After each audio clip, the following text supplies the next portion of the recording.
மாதிரியா இருக்கா? ஆமா, நாட்டு மரம்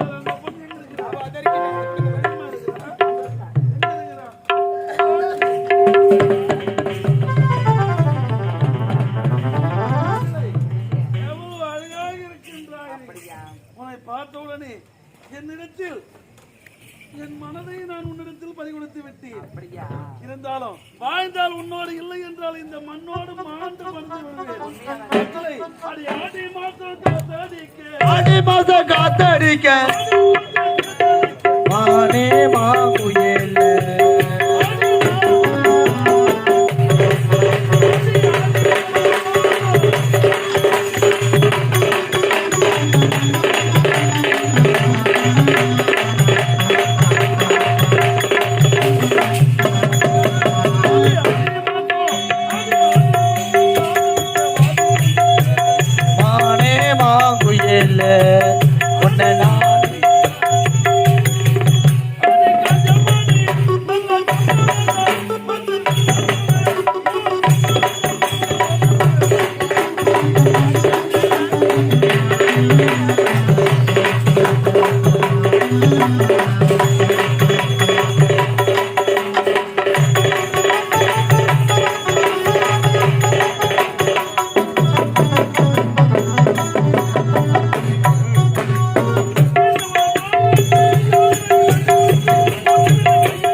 அண்ணா, இந்த மாபெரும் சபையில் எத்தனை நாட்டு மன்னர்கள் எத்தனை நாட்டு இளவரசர்கள் வந்துகிட்டு இருக்காங்க.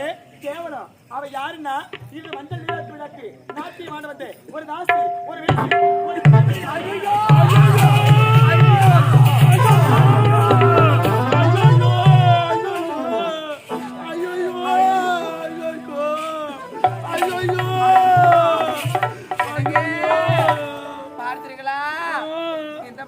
சபையில எத்தனை பேர் அமர்ந்து கொண்டு இருக்கிறாங்களே.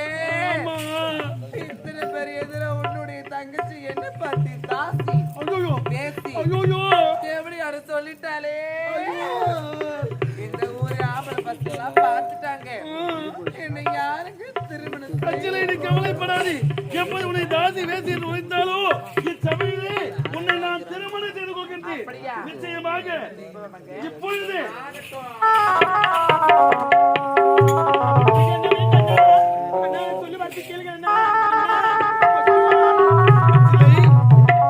நாட்டுக்கு நீதான் மகாராணி.